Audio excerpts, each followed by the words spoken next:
now that we have WordPress installed and ready to roll, I think it's high time that we take a tour of this back-end administration area. So to get into your administration area, of course, on a hosted account, make sure you go to your domain name, .com or .net or whatever that might be, /WP-admin, just like this. And that will bring you to the login screen, of course, and you can add in your username and your password to log into your account. Now, if you're running an account on WordPress.com, it's slightly different. Just go to WordPress.com.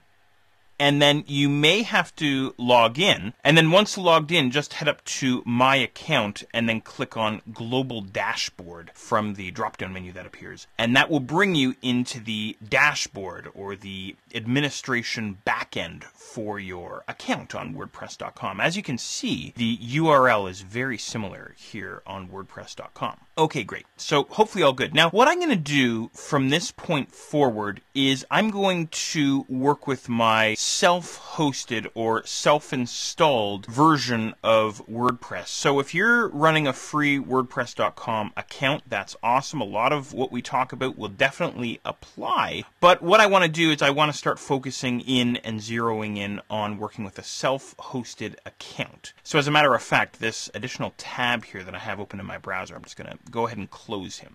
Okay, great. Now, the first area that I want to tour here inside the interface is this gray bar that runs right across the top of the WordPress admin interface.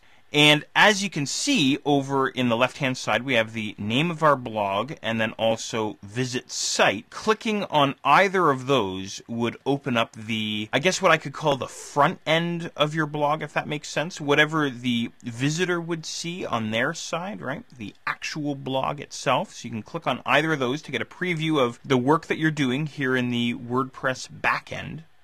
And then way over onto the right-hand side, we have sort of this quick menu here. We have New Post. Clicking on that would allow us to create a new WordPress post, which we'll definitely get into in just a little while. There's also this drop-down menu, so I can view my drafts. I can create a new page. I can upload content, or I can view my comments. All items that we'll be getting to in due time here. Okay, great. What else do we have? Well, it says Howdy Jeff, so that's my username there. I can click on my username and go and edit my profile. I have this turbo option, and then finally I can log out. And I would recommend that, especially with a self-hosted account here, whenever you're finished, maybe you're writing a new post or maybe you're uploading some content, whenever you're done, whatever it is that you're working on for that session, I would suggest that you click on log out rather than just closing your browser tab.